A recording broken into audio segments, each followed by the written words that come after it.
बागेश्वराय नमः। बागेश्वर बालाजी की कृपा हम सब पर बनी रहे। माँ दुर्गा के 9 अवतारों में से एक है महाकाली का अवतार, जिनके काले और डरावने रूप की उत्पत्ति राक्षसों का नाश करने के लिए हुई थी।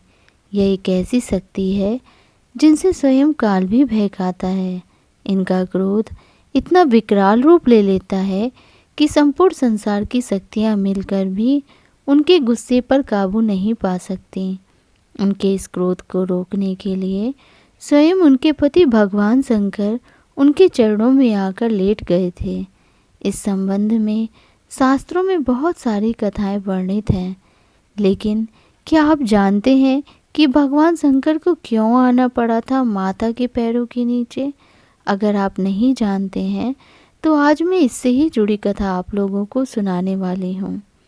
शास्त्रों में वर्णित कथा के अनुसार एक बार रक्तबीज नामक दैत्य ने कठोर तपस्या की, जिसके बाद उसे वरदान मिला कि उसके शरीर से खून की एक भी बूंद जब धरती पर गिरेगी तो उससे सैकड़ों दैत्य बन जाएंगे।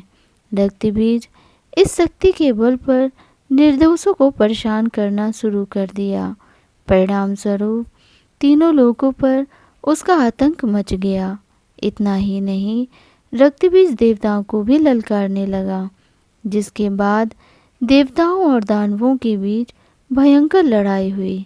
देवताओं ने दानवों को हराने के लिए पूरी शक्ति लगा दी। रक्तबीज के शरीर से खून की एक बूंद जमीन पर गिरती तो देखते ही देखते सैकड़ों दैत्य पैदा हो जाते थे। ऐसे में रक्तबीज को हराना लगभग नामुमकिन हो गया था। देवता इस परेशानी को सुलझाने के लिए माँ काली की शरण में गए।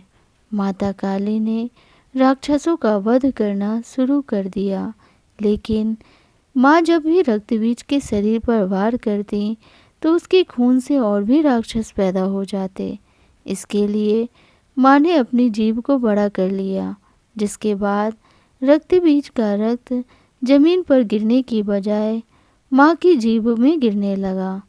क्रोध से उनके होंठ फड़फड़ाने लगे और आंखें बड़ी बड़ी हो गईं। महाकाली के विकराल रूप को देखकर सभी देवता परेशान हो गए, क्योंकि उन्हें शांत करना किसी के बस की बात नहीं थी। दानवों की लाशें बिछने लगीं। माँ काली को शांत करने के लिए सभी देवता महादेव की शरण में पहुँच गए। भगवान शिव जी ने माँ काली को शांत करने का प्रयास किया, लेकिन बात नहीं बनी। तभी शिव जी उनके रास्ते में लेट गए और जब माँ के पैर उन पर पड़े तो माँ चौंक गईं, जिसके बाद उनका गुस्सा बिल्कुल शांत हो गया। लेकिन उन्हें इस बात का पछतावा हुआ कि उन्होंने अपने पति के ऊपर पांव रख दिए। आपको मेरे द्वारा दी गई जानकारी अच्छी लगी हो तो प्लीज़ मेरे चैनल को सब्सक्राइब करिएगा, वीडियो को लाइक और शेयर करिएगा। धन्यवाद।